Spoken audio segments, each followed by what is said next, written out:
C'est la fête des mamans aujourd'hui. Moi, le dimanche matin, normalement, j'y pense. Je vais dans les médias, j'essaie de voir d'un coup qu'il y a quelque chose d'important qui s'est passé. Je ne veux pas me présenter à l'église puis avoir manqué un événement, une catastrophe dans le monde. Et ce qui me frappait, et depuis quelques années, ça me frappe, à peu près rien sur la fête des mères. C'est presque un silence complet dans les médias sur la fête des mamans. Mais dans l'Église, sachez quoi, les mamans sont célébrées, sont précieuses. Amen? Quand on pense à la femme dans la Bible, on pense à la vie. Quand vous lisez les Écritures, cherchez dans les prochains mois, les prochaines semaines, quand vous lisez les Écritures, gardez ça en tête. Faites toujours l'association vie, celle qui donne la vie, celle qui porte la vie, celle qui donne la vie au Messie. C'est vraiment un thème constant. Et si toutes les femmes n'ont pas le privilège extraordinaire d'être maman, mais tous les êtres humains ont eu cette grâce d'avoir une maman. Amen? Vous êtes tellement précieuses, les mamans, tellement précieuses. Beaucoup de joie pour nous de vous voir, nous donner des enfants à l'espoir, de voir vos enfants courir le dimanche matin, puis on les dit « Attention, attention, attention! » C'est de la joie, c'est de la vie, c'est une grâce. Donc, bonne fête des mères. Que Dieu vous bénisse abondamment. Chère maman, vous êtes tellement, tellement précieuse. Ce matin, on poursuit notre série dans 1 Corinthiens. On l'a intitulée « Différente ». Pourquoi est-ce qu'on a intitulé cette série « Différente » ? Bien, c'est parce que l'Église de Corinthe se trouvait très, très, très mature dans la foi, bénie de toutes sortes de dons. Ce matin, on va parler de dons spirituels. Donc, ils avaient plein de dons, tout ça. Ils étaient très fiers. Et en fait, ce que l'apôtre Paul leur dit, c'est, écoutez, lorsqu'on y regarde de plus près, vous et ceux qui ne sont pas chrétiens, il n'y a pas tant de différence que ça. En fait, parfois, à certains égards, vous êtes pire que ceux qui ne connaissent pas Jésus carrément. Donc, ça va assez loin. Alors que l'Église est censée être autre chose, n'est-ce pas? L'Église est censée, partout où Jésus a implanté des églises locales dans le monde, pensez à l'Église locale, pensez à une ambassade du ciel. C'est ça que c'est censé être. C'est le royaume de Dieu sur terre. Imparfait. On attend le retour de Jésus pour être parfait. Toujours imparfait. Mais quand même, il est censé, lorsque tu entres en relation avec une église locale, tu es censé découvrir un parfum de Dieu, un parfum de grâce, un amour, un accueil, une chaleur qui doit être là. Et l'église de Corinthe ne portait pas ce parfum-là tant que ça. Tant que ça. Et si on a décidé d'aller vers 1 Corinthiens pour faire une série, c'est simplement pour demander au Seigneur, Seigneur, est-ce qu'il y a des domaines dans la vie de notre Église, de notre assemblée, où toi, lorsque tu nous regardes, tu dis, il y a place à amélioration, les amis. J'aurais besoin d'un peu plus de spiritualité ici. J'aurais besoin d'un peu plus d'hospitalité.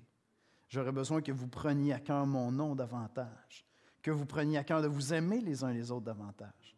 Et donc, c'est dans cet esprit-là qu'on va à travers 1 Corinthiens, afin d'écouter la voix de Dieu qui vient nous examiner comme Église, personnellement, mais comme assemblée, puis dire, Seigneur, parle-nous. Montre-nous là où peut-être nous avons à changer pour te ressembler davantage, pour être une véritable ambassade de Dieu sur terre. Et que ceux qui entrent en relation avec l'espoir disent, ah, OK, ça sent Dieu ici. Ça sent l'Évangile. Je goûte quelque chose de bon comme Dieu est bon. Amen? Et donc, faisons ça dans cet esprit de prière. Vous savez, on a une vision à l'espoir. Et pourquoi est-ce qu'on se donne une vision? Bien, c'est comme quelqu'un qui n'est peut-être pas très en forme, tu sais, puis qui se donne un objectif. Il se regarde dans le miroir un matin, ça m'arrive fréquemment depuis quelques années, puis il dit, il y a quelque chose à faire avec ça, j'espère. Tu vois? C'est ça une vision. Une vision, c'est pas là où on est, c'est pas qui on est entièrement, c'est un peu ce qu'on veut devenir. Et donc, pour nous, nous rêvons d'être une Église qui est émerveillée par l'Évangile de Jésus-Christ au service de la communauté.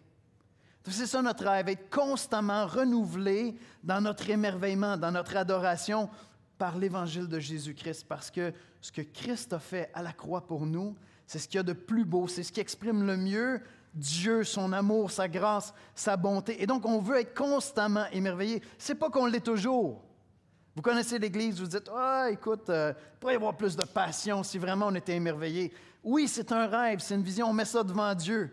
C'est le début de l'année quand tu te regardes dans le miroir et tu te dis, « Seigneur, on va essayer de faire quelque chose avec ça cette année. » Tu vois? C'est ça la vision. Et on a 3 valeurs sur lesquelles on veut travailler. La spiritualité, l'hospitalité et la transmission. Apprendre à marcher par l'Esprit de Dieu. C'est facile dans une église qui a 65 ans, qui enseigne la Bible, de tomber dans toutes sortes de rituels. Ça peut devenir très, très, très habituel, ce qu'on fait. C'est une routine. Mais l'Évangile n'a rien de routinier. L'Évangile, c'est un émerveillement renouvelé chaque matin par la grâce de Dieu.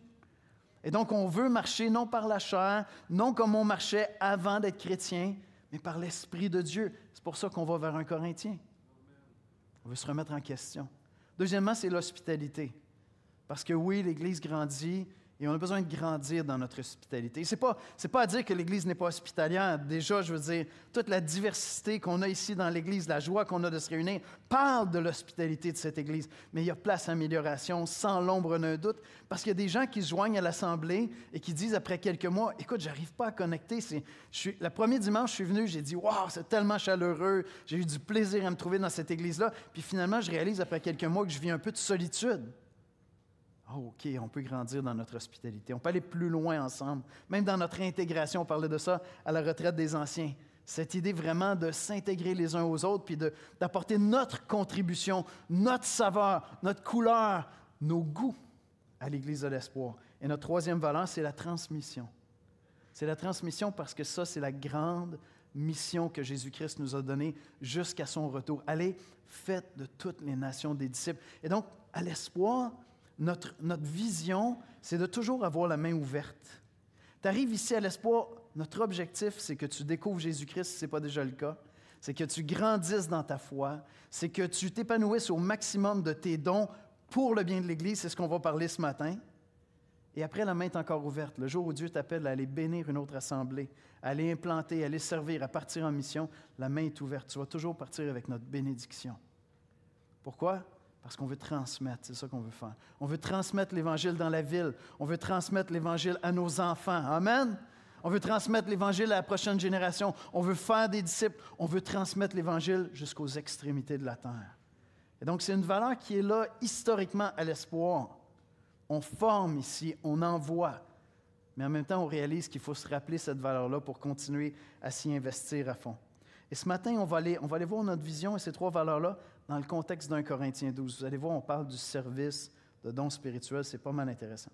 On va prier, on va écouter la lecture des Écritures, et on va plonger dans notre passage. Seigneur Jésus, on est réunis ce matin pour entendre ta voix, Seigneur. On croit que lorsqu'on étudie les Écritures, lorsqu'on ouvre la Bible, lorsqu'on prend le temps de venir en prière pour explorer ta parole, ton esprit prend cette parole et la rend vivante en nous, Seigneur. Et Seigneur, ta parole nous enseigne que chaque disciple de Jésus, chaque personne qui a cru en Jésus-Christ a reçu ton esprit, est animé de ton esprit. On te demande, Seigneur, de nous parler par ton esprit ce matin. Seigneur, que personne qui te connaît ici ce matin quitte sans avoir entendu dans son cœur, dans son âme, ta voix à travers l'application de ta parole. Que ce soit réel pour chacun d'entre nous. Et Seigneur, s'il y a quelques personnes ici qui ne te connaissent pas encore, mets-leur l'eau à la bouche. Parle-leur du projet de l'Église qui est tellement beau, Seigneur. Mets-leur l'eau à la bouche et qu'ils découvrent l'Évangile de Jésus-Christ, afin qu'ils te louent, qu'ils te célèbrent avec nous, Seigneur, et qu'ils soient membres de ce corps qu'est l'Église de l'Espoir. C'est en Jésus-Christ qu'on te prie. Amen. Bonjour, bonne fête des mamans. Dans notre série différente, dans 1 Corinthiens, on est rendu au chapitre 12, les versets 1 à 19 dans la nouvelle édition de Genève. Donc, 1 Corinthiens 12, 1 à 19. Pour ce qui concerne les dons spirituels, je ne veux pas, frères, que vous soyez dans l'ignorance.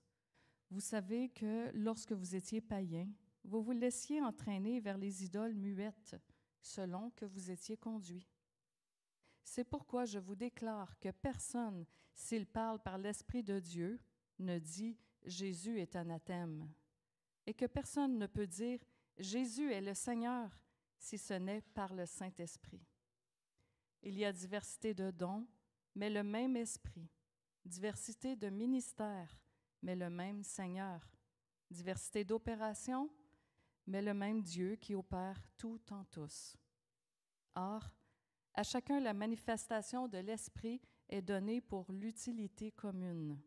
En effet, à l'un est donné par l'Esprit une parole de sagesse, à un autre une parole de connaissance selon le même Esprit, à un autre la foi par le même Esprit, à un autre le don des guérisons par le même Esprit, à un autre le don d'opérer des miracles, à un autre la prophétie, à un autre le discernement des esprits, à un autre la diversité des langues et à un autre l'interprétation des langues. Un seul et même Esprit opère toutes ces choses, les distribuant à chacun en particulier comme il veut. Car comme le corps est un et a plusieurs membres, et comme tous les membres du corps, malgré leur nombre, ne forment qu'un seul corps, ainsi en est-il de Christ. Nous avons en effet été baptisés dans un seul esprit pour former un seul corps, soit juif, soit grec, soit esclave, soit libre, et nous avons tous été abreuvés d'un seul esprit. Ainsi, le corps n'est pas un seul membre, mais il est formé de plusieurs membres. Si le pied disait « Parce que je ne suis pas une main, je ne suis pas du corps », ne serait-il pas du corps pour cela? Et si l'oreille disait « Parce que je ne suis pas un œil, je ne suis pas du corps », ne serait-elle pas du corps pour cela? Si tout le corps était œil, où serait l'ouïe? Si tout le corps, s'il était tout ouïe, où serait l'odorat? Maintenant, Dieu a placé chacun des membres dans le corps comme il l'a voulu. Si tous étaient un seul membre, où serait le corps?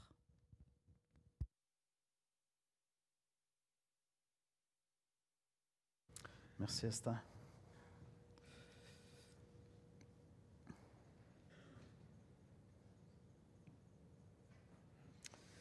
Pour ce qui concerne les dons spirituels, je ne veux pas, frères, que vous soyez dans l'ignorance. Vous savez que lorsque vous étiez païens, vous vous laissiez entraîner vers les idoles muettes, selon que vous êtes conduits. C'est un peu étrange comme ce bout-là. Où il s'en va avec ça, Paul? C'est pourquoi je vous déclare que personne, s'il parle par l'Esprit de Dieu, ne dit « Jésus est anathème » et que personne ne peut dire « Jésus est le Seigneur » si ce n'est par le Saint-Esprit. Ce que Paul est en train de souligner ici, j'avoue que c'est un peu étrange, après ça, il s'en va dans les dons. Il est en train de dire, quand vous n'étiez pas chrétien, vous étiez des adorateurs, vous aviez tous des dieux que vous adoriez. Même aujourd'hui, j'écoutais un apologète que j'aime énormément, un défenseur de la foi, qui avait eu un débat avec un athée très, très, très réputé. Puis le point que l'athée voulait faire, c'est qu'il lui disait, écoute, il dit, ce que je déplore, dans le fond, c'est que généralement, si tu nais avec la foi, c'est ça qui fait que tu vas rester là-dedans, c'est que tu n'as jamais envisagé autre chose, tu sais. Fait qu'il lui dit, toi, tes parents devaient être chrétiens. Oui, mes parents étaient chrétiens. Fait que ce frère-là dit, je me suis dit, je pense qu'on va s'amuser. J'ai demandé, et toi, est-ce que tes parents étaient athées? Puis il a répondu, oui, en effet. Ah, il dit, tu vois, tu es né aussi dans un autre système de croyance. Et lui de répondre, non, mais ce n'est pas vraiment une croyance. Ah, il dit, tu y crois pas finalement. Mais effectivement qu'il y croit. C'est son système de croyance, voyez-vous. Et ce que Paul est en train de dire ici, c'est que vous aviez d'autres croyances, vous alliez vers d'autres dieux qui étaient des idoles qui, en fait, étaient creuses, étaient vides. Il n'y a pas de divinité réelle derrière ça. Et donc, il n'y a pas d'unité à avoir, parce que ces idoles-là ne parlent pas. Mais quand tu crois en Jésus-Christ, quand tu professes de ta bouche, quand tu déclares que Jésus-Christ est Seigneur, qu'il est sauveur des hommes, bien à ce moment-là, ça veut dire que l'Esprit de Dieu habite en toi. Et donc, lorsque tu rencontres quelqu'un qui a la même déclaration de foi, sois attentif, sois à l'écoute, parce qu'on est habité du même esprit. Et donc, dans l'Église, non seulement l'Esprit parle à travers la parole, l'Esprit parle à travers la prédication de la parole de Dieu, non seulement l'Esprit nous parle lorsqu'on lit les Écritures chez nous, puis on médite sur les Écritures, mais l'Esprit nous parle aussi à travers le corps. Tout le corps est appelé à servir ensemble parce qu'un seul et même Esprit nous habite tous. Et il n'est pas silencieux. Non, il parle à travers les dons qu'il nous a donnés. Il parle à son Église. On vit à une époque vraiment fascinante. J'étais en train de méditer sur le passage, puis je repensais au fait qu'aujourd'hui, à notre époque, on va chercher une grande partie de notre information par nous-mêmes. Hein? Beaucoup d'informations qui est disponible. Tu as une réparation à faire sur ta voiture, tu veux réparer ton vélo, qu'est-ce que tu fais? Tu t'en vas sur TikTok, tu t'en vas sur YouTube, tu cherches, tu regardes des gens qui l'ont déjà fait, puis tu dis « Ah ouais, OK, je suis capable de faire ça ». Ou tu réalises « Non, OK, tu dis c'est trop difficile pour moi ». Là, tu cherches « OK, qu'est-ce que tu peux me recommander ?» Donc, on devient très, très individuel dans notre recherche d'information. C'est une ressource extraordinaire. Je veux dire, c'est fou. La démocratisation de l'information est incroyable. Mais avec ça, il y a un autre phénomène qui vient. C'est le phénomène c'est ma chaîne. Ma chaîne, elle doit grandir. Ma chaîne, elle doit être connue. Tu sais, ce que je veux, c'est des clics. Je veux des abonnés. Hey, je tape le 100 000, c'est incroyable. Il manque juste encore 20 000 pour arriver au million. C'est extraordinaire. Et là, ça devient une espèce d'individualisation des personnes elles-mêmes. Elles veulent laisser leur marque. Je pensais aussi à toutes les talent shows, tu sais, Britain's Got Talent ou The Voice, La Voix. C'est comme, tu veux avoir ton talent dans cette grande océan-là où il y a tellement d'informations, de divertissements, de chaînes, de tout ce que tu veux, et tu veux laisser ta marque unique. C'est un talent show. L'Église, c'est tout sauf un talent show. Et c'est là que l'Église se distingue complètement. Parce que tous les talents, les dons que tu peux avoir, tout ce que tu as est placé au service du corps, au service de l'ensemble. Ce n'est pas un talent show. Il y a des gens qui ont des dons, qui ont des ministères, qui vont être plus publics. Bien, j'en suis, évidemment. Mais la pire affaire qui peut arriver pour un prédicateur de la parole, c'est de penser que cet endroit-là, ce lieu-là, sert à faire la promotion de soi. Et c'est le début de la fin, c'est la catastrophe totale. Non. Si celui qui prêche la parole ne réalise pas qu'il est le serviteur de tous, il est damné, je vous dis, son ministère est fini. C'est une question de temps, il va tomber dans plein de péchés. Et donc, l'Église, ce n'est pas un talent show.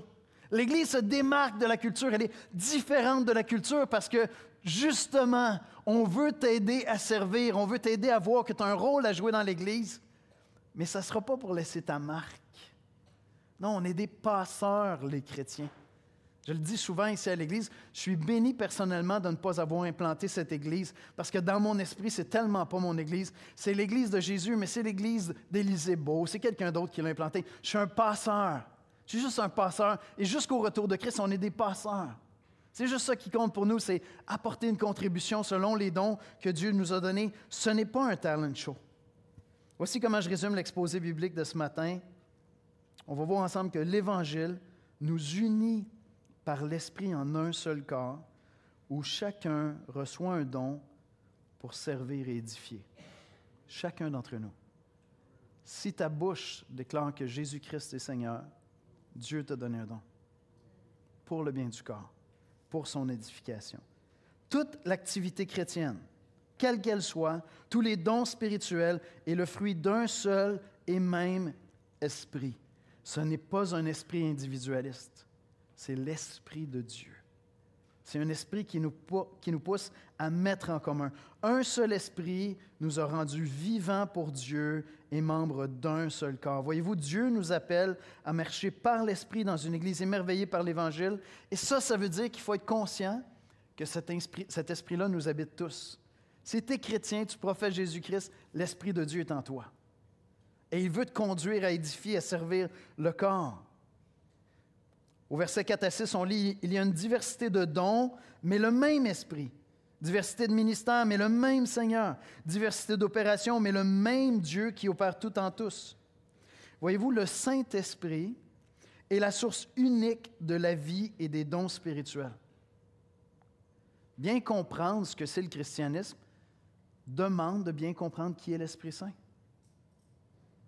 On annonce l'Évangile à des gens. Moi, j'annonce l'Évangile souvent à des gens que, si je regarde à leur vie, là, je trouve que ce sont des meilleures personnes que moi. J'ai un ami qui est musulman, là. Écoutez, si c'était à la performance qu'on rentrait au ciel, là, moi, je ne rentre pas. C'est un homme bien. C'est un homme intègre. C'est un homme doux. C'est un homme chaleureux. C'est un homme serviable. Mais j'ai la foi en Jésus-Christ. Et ça, c'est Dieu qui me l'a donné. Ça ne va pas au mérite, les amis. Ça ne va pas au mérite. Dieu m'a accordé une grâce de croire en Jésus-Christ. Et cette foi-là qui est née en moi, qui m'a habité, qui a fait que dans les dernières années avant ma conversion, je voyais bien que Dieu m'attirait à lui. C'est l'Esprit de Dieu qui donne ça. Oui, j'ai un rôle à jouer. Oui, c'est complexe, tout ça. Je comprends, j'avais une décision. Oui, c'est vrai. Mais ce n'est pas parce que j'étais meilleur que j'ai choisi Christ. C'est parce que l'Esprit de Dieu m'a attiré. Un des grands mystères dans les Écritures, c'est, vous savez, la Bible parle de la régénération. Vous savez, c'est quoi la régénération? C'est ce cœur nouveau. C'est lorsque tu passes de la mort spirituelle à la vie spirituelle. C'est le moment où, peut-être, oui, Dieu, je ne sais pas, puis, wow, Jésus. C'est assez mêlant lorsque tu es né dans l'Église. Pour plusieurs, ils disent, je n'ai pas la date. C'est correct. Si tu professes Jésus-Christ de ta bouche, si tu dis qu'il est Sauveur et Seigneur de ta vie, l'Esprit de Dieu est en toi. Mais ce phénomène-là de la régénération, où j'ai un cœur nouveau qui m'est donné, c'est l'Esprit de Dieu qui produit ça en moi. Fait que le grand mystère, souvent, lorsqu'on étudie le sujet, on dit « Oui, mais attends un peu, c'est parce qu'il faut croire pour avoir un cœur nouveau, mais il faut avoir l'Esprit de Dieu pour croire. » Comment ça fonctionne exactement, tout ça? Toute activité spirituelle à la gloire de Dieu, toute activité chrétienne, dans ton cœur, tes prières, tes dispositions, ton désir de servir, ton désir de pardonner, ton désir de te repentir, de demander pardon, tout ça, c'est l'œuvre de l'Esprit. C'est l'Esprit de Dieu qui produit en nous la vie chrétienne, littéralement. Et oui, on pourrait passer à travers des routines un peu, puis mettre ton costume de chrétien, puis tu te présentes à l'Église, puis tu as de l'air d'un chrétien. Les épreuves et le temps révéleront si tu es chrétien. Parce que si tu es chrétien, tu vas souffrir, comme le reste des hommes et plus encore. Et à travers l'épreuve, tu seras éprouvé. Et tu seras révélé. C'est bien, tant mieux. La pire chose qui pourrait t'arriver, c'est de te faire croire à toi-même que tu es chrétien, puis de te retrouver devant Dieu en disant « Hey, j'ai mon passeport, Jésus. » Non, c'était juste un soute que tu avais loué pour quelques années. Tu n'étais pas chrétien, en fait. C'est la pire chose qui pourrait t'arriver, tu vois. Toute vie chrétienne en nous, toute disposition, tout désir, toute passion, toute pulsion à faire comme Jésus, à suivre Jésus, à imiter Jésus, nous vient de l'Esprit de Dieu. C'est l'Esprit de Dieu qui produit en nous cette vie-là. Par nous-mêmes, on serait incapable de le vivre. Au verset 11, « Un seul et même Esprit opère toutes choses, les distribuant à chacun en particulier comme il le veut. » C'est par un seul Esprit que nous avons été baptisés pour former un seul corps. Voyez-vous, notre spiritualité ne repose pas sur la performance, mais sur une grâce vivante, l'Esprit qui nous unit à Christ. Et vous allez dire, « Ouais, mais tu ne nous parles pas de dons, Yannick. » Attendez, on y vient. C'est parce que nos dons, nos talents aussi, on peut faire beaucoup de dommages avec ça si on pense qu'on est engagé dans un talent show. Il y a des églises qui sont construites autour d'un talent show. Va là, écoute le prédicateur, là, l'équipe de loup. Ah, écoute, c'est un talent show. Mais ça s'effondre, ces choses-là. Ça ne tient pas la route. Ce n'est pas une œuvre de Dieu nécessairement. Et le temps révèle, malheureusement, souvent à travers des scandales horribles, terribles, qui nous affectent, qui nous blessent. Notre spiritualité ne repose pas sur la performance, mais sur une grâce vivante, l'Esprit qui nous unit à Christ. Quand tu deviens chrétien, l'Esprit de Dieu prend tes talents, les talents que tu as, d'autres que tu n'as pas encore, qu'il va te donner, et il vient orienter ta vie pour la gloire de Dieu. Tu quittes le talent show qui vise à ce que tu laisses ta marque dans le monde et tu entres dans une toute nouvelle dimension, une nouvelle perspective. Ce que Dieu t'a donné et te donne vient être placé au service de l'édification, de la construction de l'Église, du corps de Christ. Certains d'entre vous, lorsque vous devenez chrétien, vous découvrez un don que vous n'aviez pas du tout avant. D'autres, le talent, il était déjà là. Tu te dis, écoute, j'étais quand même déjà pas mauvais dans ce temps-là. Oui, mais pour qui tu le faisais? Dans quel esprit tu le faisais? Donc, moi, je dois confesser, j'ai toujours été une grande gueule. J'ai toujours eu de la facilité à débattre. Mais quel changement quand j'ai connu Jésus. J'ai appris à me taire. J'ai appris à me taire pour mieux parler. Ça, je ne l'avais pas appris avant. J'ai appris l'humilité un peu. Il en reste encore un peu à apprendre. Ainsi, certains découvriront un don que vous n'aviez pas auparavant. Tu te convertis, puis pop, il y a quelque chose de nouveau qui vient d'apparaître. Et d'autres, ça va être une réorientation vraiment profonde de talents qui étaient là, qui étaient un peu gâchés, alors que là, ils sont vraiment mis au service du corps de Christ. Certains d'entre vous, vous aviez des talents immenses. Avant d'être chrétien, vous allez les mettre de côté. J'ai un ami pasteur qui s'appelle Dominique Anger, qui jouait de la guitare classique, mes amis. Je sais parce qu'il était chambreur à la maison chez nous. Et boy! Il touche plus à sa guitare. Il prêche la parole de Dieu. Il l'a mis de côté. Ce n'est pas son appel. Ce n'est pas là qu'il est en train de servir. Marcher par l'Esprit, c'est reconnaître que chaque don est une œuvre de Dieu. Et ça nous demande, dans notre communion, dans nos relations les uns avec les autres, de voir à travers la différence des dons, la différence des personnalités, le fait que l'Esprit de Dieu est en train de faire une œuvre à travers toi. Et moi, je vais avoir une attitude d'ouverture envers toi. Tu es différent, ça va s'exprimer différemment, mais je vais avoir cette ouverture-là parce que c'est l'œuvre de l'Esprit de Dieu. Et on a besoin de cette diversité-là à l'intérieur de l'Église locale, qu'elle s'exprime, qu'elle soit présente. Voyez-vous, une de nos 3 valeurs, c'est la spiritualité. La spiritualité, c'est avant tout marcher par l'Esprit.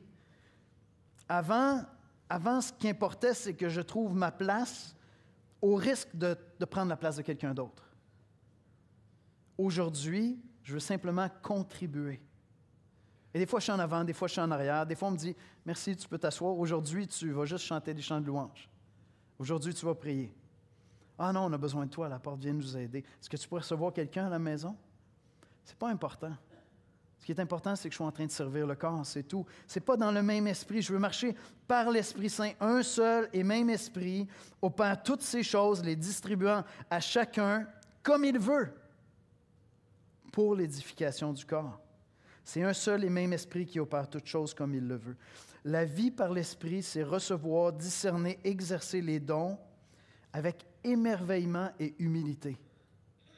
Et c'est un défi, parce que certains viennent à l'Église, certains viennent à la foi, puis ils ont toujours été méprisés dans le monde. Des fois c'est un peu drôle, l'Église. C'est comme une espèce de freak show où où tu vois des gens qui ont toujours été méprisés dans le monde, ils arrivent dans l'Église, puis là, ils disent, enfin, il y a des gens qui veulent m'entendre. Fait que, des fois, tu as l'air un peu d'un adolescent qui a grandi de 6 pouces dans les 3 derniers mois, puis qui manque un peu de coordination. Parce que tu veux peut-être le micro quand c'est pas le temps, puis merci, tu peux t'asseoir. Ah non, mais on m'a dit que je pouvais servir. Oui, ça va venir. On aimerait que tu aies un petit peu plus de maturité là, avant que tu aies prêché, s'il te plaît. La vie par l'Esprit, c'est recevoir, discerner et exercer les dons avec émerveillement et humilité. Et c'est à ça qu'on est appelé. Parce que lorsque tu rencontres une Église où chacun des enfants de Dieu sont engagés à servir selon leurs dons, les gens viennent nous visiter et ils disent, il y a quelque chose ici. Il y a un parfum de Dieu dans ce lieu-là. Il y a un amour que je n'ai pas connu ailleurs. J'ai des amis qui ont fréquenté l'Église pendant des années avant de se convertir. Et la raison pour laquelle ils étaient ici, c'est qu'ils n'avaient jamais réussi à associer dans leur pays religion et amour comme ils l'expérimentaient ici. Pas chrétiens encore. Mais ils ont découvert l'amour comme ils ne l'avaient jamais connu. Ils se sont convertis plusieurs années plus tard. Mais ils venaient ici parce qu'ils ressentaient cet amour-là qui était présent. Et encore une fois, l'Église est tellement imparfaite. Ainsi, il n'existe pas de chrétien qui n'a pas reçu de don de la part de Dieu pour servir et édifier l'Église. C'est mon deuxième point ce matin. Chacun reçoit un don pour accueillir et servir les autres dans l'amour. Chacun reçoit un don. Je sais que certains d'entre vous, vous êtes troublés et vous dites « Ah, mais je ne sais pas c'est quoi mon don. » Stick with me, restez avec moi, on n'a pas terminé. Chacun reçoit un don pour accueillir et servir les autres dans l'amour. Dieu nous appelle à faire de l'Église un lieu d'hospitalité vivante. Et ça s'exprime par le service. Vous l'entendez régulièrement ici à l'Espoir. L'amour, dans le Nouveau Testament spécialement, prend la forme du service. L'amour dans le Nouveau Testament prend la forme du service. Dieu nous appelle à faire de l'Église un lieu d'hospitalité vivante.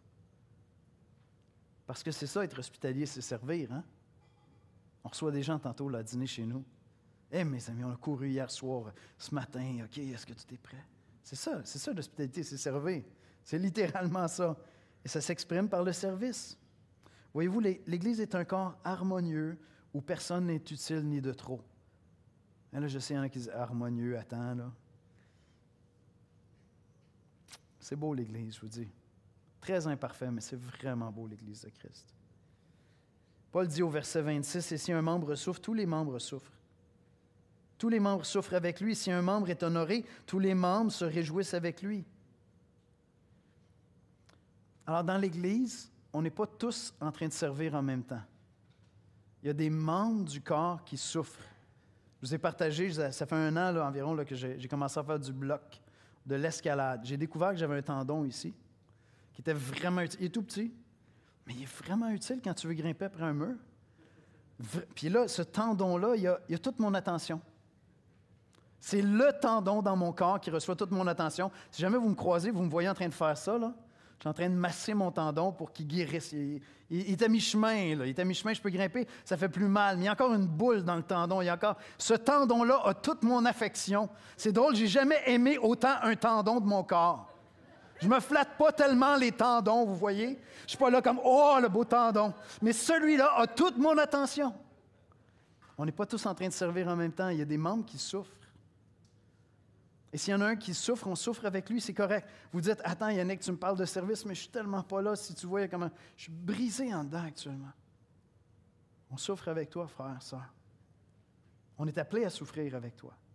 On est appelé à remarquer ta souffrance. Pardonne-nous si on ne l'a pas vu encore. Lève la main, fais signe. On va aller prier avec toi, on va aller pleurer avec toi. Si un membre souffre, on souffre avec lui. Donc tous les membres ne sont pas en train de servir en même temps. Certains souffrent, c'est correct. C'est correct, c'est bien. Peut-être que tu t'es joint à l'Église ici et tu dis, écoute, je ne suis pas membre de l'Église parce que si tu savais d'où je viens, là, moi je m'assois ici, j'espère que personne ne va me dire bonjour, j'espère qu'on va me laisser partir. Peut-être que dans 3 mois, j'aurai envie de vous saluer. Tu es bienvenu. C'est parfait comme ça, il n'y a pas de problème. Viens t'abreuver, viens recevoir la louange, juste une poignée de main, c'est correct comme ça. Peut-être que c'est là que tu es dans cette saison-là. C'est bien. Si un membre souffre, on souffre avec lui. Et si on n'a pas vu ta souffrance, pardonne-nous. Fais-nous un petit coucou, fais-nous signe. Des fois, on est pris, nous autres, on veut construire le royaume pour Dieu. Tu sais. Là, on court, hein, mais il y a un tendon qui souffre. Portez attention. Il a besoin d'amour, il a besoin d'être guéri pour venir s'investir avec nous. L'hospitalité commence par une culture d'attention, de valorisation mutuelle, d'interdépendance vécue. Et c'est ça, mettre nos dons au service les uns des autres. Une culture d'attention, de valorisation mutuelle, d'interdépendance vécue. C'est en mettant nos dons et tous les dons de l'Église au service de l'Église que nous grandirons dans notre hospitalité. Ah, c'est sûr que si c'est 2-3 personnes qui sont responsables de l'hospitalité à l'espoir, on est cuit, là. Je veux dire, je suis bon sur un barbecue, là, mais ça en fait de la boulette. Non, c'est toute l'Église. C'est en mettant nos dons et tous les dons de l'Église au service de l'Église que nous grandirons dans notre hospitalité, que nous percevrons ce parfum de Christ, qu'il y a des fragrances d'amour, de chaleur, de compassion, parce que tu as des dons que moi, je n'ai pas. Il y a des dons qui sont plus spectaculaires, et on va en parler un peu plus au chapitre 14. Il y a des dons qui sont publics, j'en suis, évidemment. Certains sont appelés à être sur l'estrade, à être connus de tous, et d'autres sont plus dans l'ombre et connus que de ceux qu'ils servent. Pensons à Acte 2, quand l'Église passe de 500 personnes à 3500 personnes. Hey, ça en prend de l'hospitalité, là? Il y en a de la boulette à faire tous les midis, là.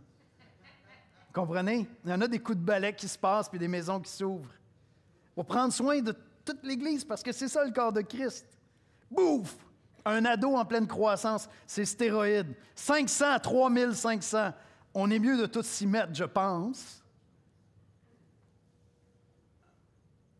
Tous ne sont pas pasteurs ou apôtres, mais tous servent dans les maisons, les groupes connexion.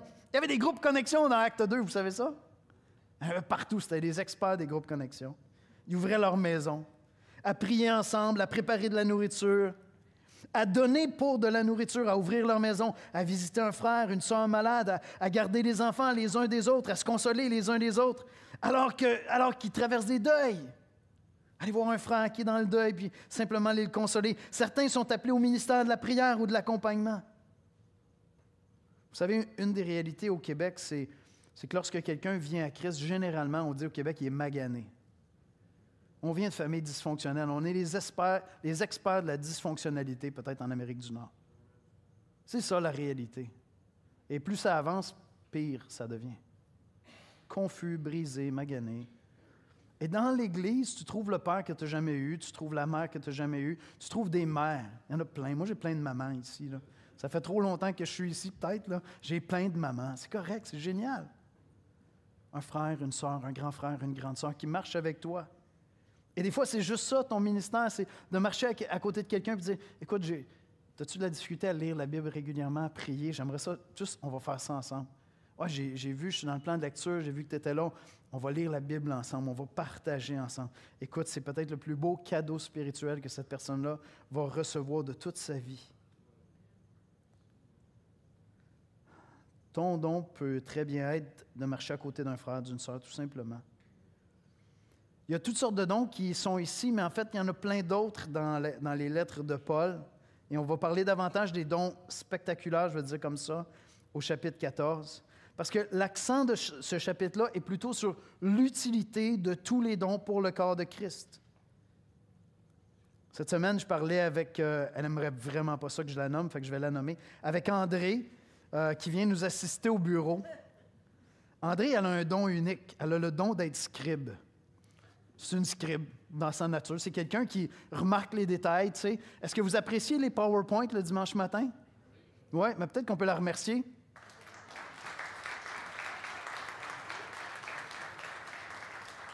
Je pense que je viens juste de la voir, mais je ne la pointerai pas, là. Ce serait too much.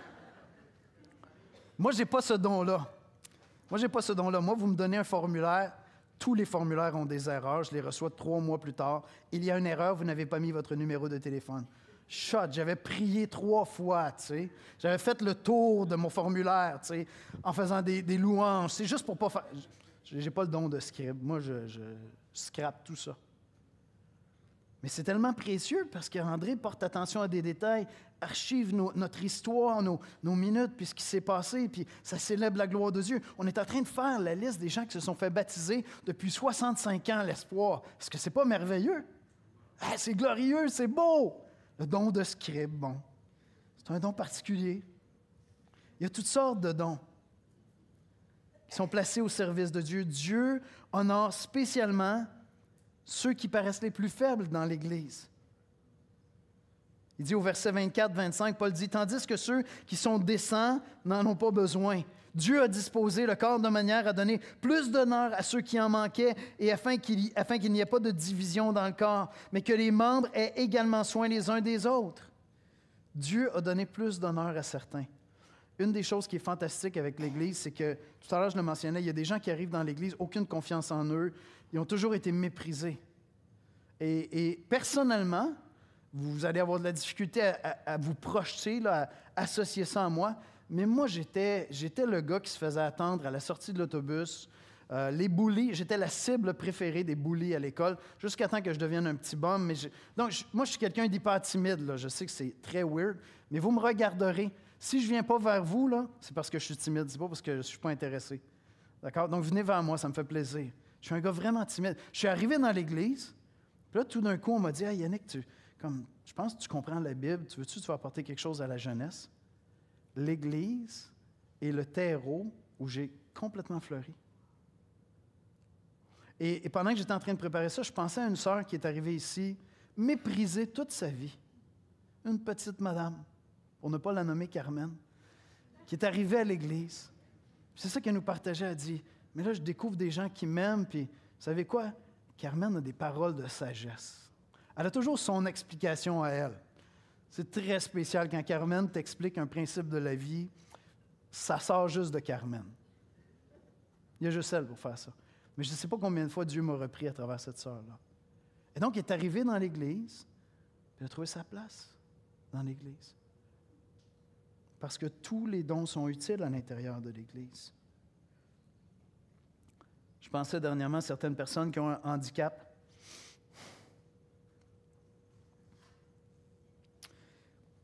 Et qui ont l'impression toute leur vie que leur contribution est presque inutile. Il y a des gens comme ça dans l'Église. C'est oui, mais moi, comment je fais? Comment je fais pour servir? Et je partageais avec des frères dernièrement que certaines de ces personnes-là sont les plus édifiantes dans l'Église parce qu'elles gardent la foi. Toute la culture leur dit qu'elles ne valent rien. Je suis désolé, mais il n'y a pas de talent show ici, là. Mon talent show, c'est que je sais chauffer une chaise électrique.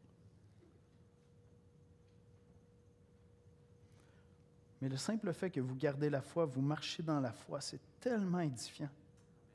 Et je réalisais dernièrement, je le partageais avec des frères, personnellement, j'ai même l'intime conviction que dans l'éternité, ces gens-là, écoute, c'est moi qui vais venir servir votre table. Là. C'est profond en moi, c'est là, tu sais, je veux dire, Dieu m'a donné tellement de talent, fait que c'est toi, là, quand Jésus va distribuer les couronnes, là, moi, je vais shiner tes souliers, là, tu comprends, pour l'éternité. C'est ça que je vais faire. Et j'en suis rendu même au point de me dire, peut-être que tu as été donné à l'Église pour rappeler à ceux qui ont plus de capacités que Dieu n'est tellement pas impressionné par nos capacités. Ça ne nous impressionne pas. Et ta présence dans l'Église, c'est ce que moi j'ai besoin pour garder les 2 pieds groundés. Dans l'humilité. Dans l'humilité. Tu es bourré de talent? Va vers ceux qui ne peuvent pas servir, ou très, très peu, peut-être qu'ils peuvent prier, témoigner un peu, encourager. Va être édifié en parlant avec ces gens-là. Va les visiter. Ils sont tellement précieux. Tous les membres sont appelés au service. Tous les membres sont appelés au service. Et c'est correct pendant un temps que certains membres soient en repos parce qu'ils ont besoin d'être restaurés. C'est correct, ça va. Mais vous savez ce qui se passe dans le cœur humain lorsque on accumule à l'excès certaines molécules qui deviennent, à un moment donné, inutiles. Tu sais, mon tendon il est en repos, mais je ne veux pas accumuler d'autres substances sur mon corps parce qu'elles deviennent inutiles. Tout ce qui est ici là, est censé fonctionner. Là. C'est censé être à contribution. C'est merveilleux, hein, la graisse. Vous savez que la graisse, c'est extraordinaire. C'est des batteries. C'est ça la graisse, hein? C'est des batteries. C'est des boules d'énergie que tu transportes avec toi. Mais à l'excès, on s'en va ailleurs, par exemple. Quand il y a trop de batteries là, qui ne servent pas, là, ça devient toxique. Bien, certaines églises souffrent d'obésité spirituelle. Il y a comme trop de dons inactifs, passifs. Puis là, ça devient des gérants d'estrade.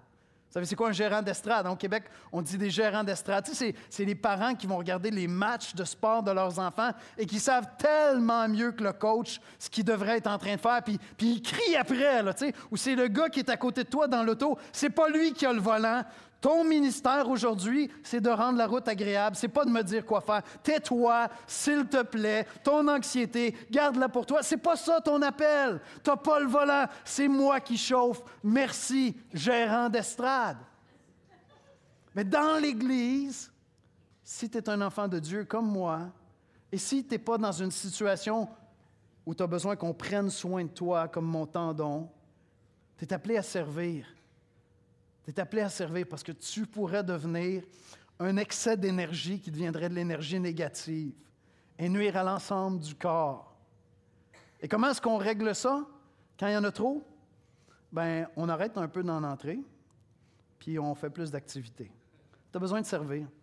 Tu as besoin de servir. Si tu as une opinion sur tout ce qui se passe dans l'Église et que tu ne sers pas, écoute bien, là, Jésus te parle ce matin, là. Sers. Ça ne me dérange pas où tu sers. Sers. C'est tout. Canalise cette belle énergie que tu as à faire du bien dans l'Église. Maintenant, si tu as besoin de te reposer, si tu es souffrant, s'il te plaît, ne prends pas ça comme une exhortation de ma part. Là. On est là pour prendre soin de ceux qui souffrent. Amen? Amen. Dernier élément que je veux souligner ce matin, c'est en exerçant nos dons que nous participons à la mission de transmission de la foi. Voyez-vous, l'image, c'est celle d'un corps. Vous savez, un bébé, là, il ne comprend même pas encore à quoi ça sert, son corps, mais ça sert au complet. Les orteils vont dans la bouche. Il n'a pas compris que ça servait à marcher, cette affaire-là. Tu sais. Il y a encore quelques connexions à faire au niveau du cerveau, mais ça sert au complet, là. Je veux dire, un bébé, vous savez, vous avez déjà vu l'étude où ils ont pris une équipe de football, ils ont filmé un bébé pendant 2 heures, puis ils ont dit à l'équipe de football, vous faites exactement les mêmes mouvements que le bébé. Ils étaient incapables de suivre, là. Ils étaient incapables de suivre, parce qu'en vieillissant, il y a comme beaucoup de petits morceaux qu'on ne se sert pas trop, hein? Mais l'image que Jésus nous donne, que Paul nous donne, que Dieu nous donne, c'est celle d'un corps. Et dans un corps, un élément, un organe qui ne sert pas comme il faut va devenir problématique. Parce que tout le corps est appelé à grandir, est appelé à se renouveler, à se régénérer constamment. Et c'est comme ça que la mission, la transmission de la foi va s'opérer. Dieu nous appelle à faire des disciples en formant et en équipant les membres du corps. Chaque don est un outil pour l'édification et la croissance du corps. C'est ça qu'il nous dit au verset 7. « Or, à chacun, la manifestation de l'Esprit est donnée pour l'utilité commune. » Donc, si tu professes Jésus-Christ, tu as une contribution à faire pour édifier le corps de Christ. Et ce matin, je vais faire quelque chose. Je vais demander aux anciens, aux pasteurs qui sont dans l'Église de vous lever. Les anciens en formation aussi. Je sais qu'on n'est pas tous ici, là, mais Luc, s'il te plaît. Les anciens, je vous demande de vous lever. Les anciens en formation, merci. Les diacres et diaconesses, je vous demande de vous lever. Diacres et diaconesses. Les responsables de ministère, je vous demande de vous lever. Tous ceux qui ont la responsabilité d'un ministère. Obligez-moi pas à vous chercher. Vous voyez ces gens-là, là? Des fois, vous avez l'impression, restez debout s'il vous plaît, que dans l'Église, on n'a pas besoin de vous. Ces gens-là prient chaque semaine pour que Dieu vienne combler des besoins autour d'eux. Et donc, vous dites, écoute, Yannick, je comprends, là, tu veux que je serve, mais je sers où? Mais allez voir ces personnes-là tantôt. Demandez-leur quel est leur ministère. Parce que moi, je connais les besoins. Dans tous les ministères, il y a des besoins. Et on forme constamment à l'espoir. Et on forme avec la main ouverte pour que Dieu envoie. Merci, vous pouvez vous asseoir. Allez les voir. Allez leur exprimer votre désir de servir. Demandez-leur comment vous pouvez servir. Et lorsqu'on pense au corps humain, au corps de Christ aussi, mais comme je disais, on pense à un bébé qui grandit. Le bébé a l'intelligence d'utiliser toutes les parties de son corps. Il ne comprend pas trop à quoi ça sert, mais il s'en sert. À quel âge est-ce qu'on commence à servir dans l'Église? Si tu peux me dire que Jésus est Sauveur et Seigneur, moi je veux que tu serves. Vous savez que toutes les études démontrent qu'un des plus grands facteurs pour que les prochaines générations restent dans la foi, c'est qu'ils servent dans l'Église locale. Vous savez ça? Les études sont toutes claires. Elles sont affirmatives. C'est un des plus grands facteurs dans l'adhésion de la foi si les jeunes servent très tôt. Et donc, si tu as 5 ans, bon, peut-être tu n'es pas ici, si tu as 7 ans, si tu as 10 ans, si tu as 12 ans, si tu as 13 ans, si tu as 15 ans, si tu as 17 ans, si tu professes Jésus-Christ comme ton Sauveur et ton Seigneur, Dieu t'a donné un don. Tu dis, « Ouais, mais je ne suis pas baptisé encore. » Ça viendra. Ça viendra. On attend un peu de voir que c'est bien ferme dans ton cœur. Ça ne t'empêche pas de servir, mon ami. Le Seigneur t'appelle à servir dans l'Église. Viens servir. On veut te voir partout. On veut te voir à l'accueil, on veut te voir à la technique, on veut te voir avec les enfants, on veut te voir dans les groupes connexion, on veut te voir prier avec d'autres jeunes, on veut te voir annoncer l'Évangile à d'autres personnes. Il y a des personnes âgées qui pleureraient si tu allais les visiter à la maison parce qu'ils n'ont pas la capacité de venir ici. Puis tu as 17 ans, puis tu dis « Ouais, mais qu'est-ce que je vais aller faire? » Écoute, ça va être la rencontre du siècle. Elle va te partager sa foi, tu vas être édifié, c'est incroyable. Elle va être tellement encouragée par ton désir de servir Jésus à 17 ans, à 15 ans, whatever. On est appelé à servir dans l'Église.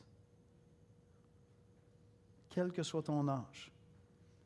Mais je vais continuer quand même, là, à 60 ans, à 70 ans. Moi, j'ai connu un homme de Dieu, je ne le nommerai pas, il s'appelle Luc, qui me disait, écoute, j'arrive à un certain âge, je pense que ça va être le temps que je m'arrête. Jésus m'a parlé, j'ai écrit sur une napkin. J'ai dit, tu vas servir jusqu'à quel âge, Luc? 80 ans. J'ai signé Jésus, je me suis approprié son nom, juste comme ça, puis j'ai donné. C'est vrai, là. C'est une vraie histoire. Écoutez, Luc n'est pas là, mes amis. J'ai besoin que Dieu nous envoie 4 personnes de plus. 80, je pense que Jésus t'a induit en erreur, ça va être plus loin que ça. Excuse-moi, Seigneur, j'ai blasphémé. Non, mais tu es appelé à servir tout le temps. Peut-être que c'est à travers la prière, à travers l'encouragement. Tu es un trésor d'expérience dans la foi. Et donner un coup de fil lorsque tu as 93 ans à quelqu'un qui s'absente de l'Église pour lui dire « Je veux que tu saches que je prie pour toi. » Eh, mes amis, tu ne peux pas imaginer la puissance de cette bénédiction-là. C'est absolument extraordinaire. Je vais inviter les musiciens à venir me rejoindre à l'avant. Frères et sœurs, l'Évangile nous unit par l'Esprit en un seul corps. Et mon exhortation pour toi, c'est super simple. Si tu professes de ta bouche, si tu crois dans ton cœur que Jésus-Christ est mort sur la croix pour tes péchés, qu'il est ressuscité d'entre les morts, Dieu t'a doué. Puis là, tu me dis, oui, mais je ne sais pas c'est quoi mon don. Puis à l'Église de l'Espoir, on dirait que tous les besoins sont comblés. Aïe, aïe, s'il te plaît. Non, mais tu dis peut-être que je vais aller servir ailleurs. Amen, il n'y a pas de problème. Ça va nous faire plaisir que tu partes pour aller servir ailleurs. Commence par servir ici. Va pas voir ailleurs. Je te dis, les besoins sont énormes. Commence à servir ici, sachant que notre passion, c'est de garder la main ouverte.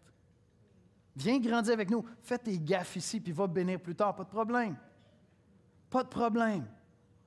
Non, mais tu dis, j'aimerais ça servir dans tel ministère, mais on dirait qu'il y a quelqu'un qui est déjà en train de servir dans ce ministère-là. Fait que je ne voudrais pas lui enlever sa place. Ce que tu ne sais pas, c'est que cette personne-là prie toutes les semaines pour de la relève. Là, tu vas faire quoi? Tu vas attendre que la personne quitte. Tu vas dire, bien, je l'aurais fait, mais il n'y a personne pour me montrer. Là, tu vas aller voir le pasteur. Tu vas dire, pasteur, montre-moi comment faire. S'il te plaît, va t'offrir, deviens son assistant. Vous remarquerez que dans nos cours bibliques qu'on donne ici, il y a généralement un assistant qui enseigne aussi. Parce que notre rêve, c'est de vous voir tous partir un jour. Si Dieu vous appelle, que Dieu vous bénisse. On va en former d'autres, puis on va bénir. Il n'y a pas de problème avec ça. Frères et sœurs, vous êtes précieux. Et peut-être que tu es en pause, parce que Jésus te dit, repose-toi. Tu es le tendon qui a besoin d'attention. Mais si tu professes Jésus-Christ, que Jésus est mort sur la croix pour tes péchés, qu'il est ressuscité d'entre les morts, tu es une bénédiction pour l'Église qui demande à être découverte. Peut-être que ton don, c'est d'encourager le pasteur à rester humble. Parce que tu dis, regarde, moi je marche encore dans la foi et je n'ai pas la moitié des bénédictions que toi tu as reçues. C'est bon. Peut-être que ton don, c'est de prier. Peut-être que ton don, c'est d'accueillir le dimanche matin. On va voir Joey. Joey, il va pleurer. 10 personnes vont le voir ce matin. Vous voulez le faire pleurer? Là? Il va pleurer. Je vous dis, allez voir les gens à la technique. Là. Mais servez le Seigneur, frères et sœurs. Pourquoi? Pas pour soulager ceux qui servent. Pas pour que le fardeau soit moins lourd. C'est pas pour ça. C'est parce que c'est au moment où l'Église se met au service les uns des autres que le parfum de Christ apparaît. Et que l'Église est vraiment cette ambassade du ciel sur terre. Et vous avez tous une contribution à y apporter. On va prier. Seigneur Jésus, merci pour ta parole. Ta parole est vivante, ta parole est vraie, Seigneur. Ta parole m'a parlé cette semaine.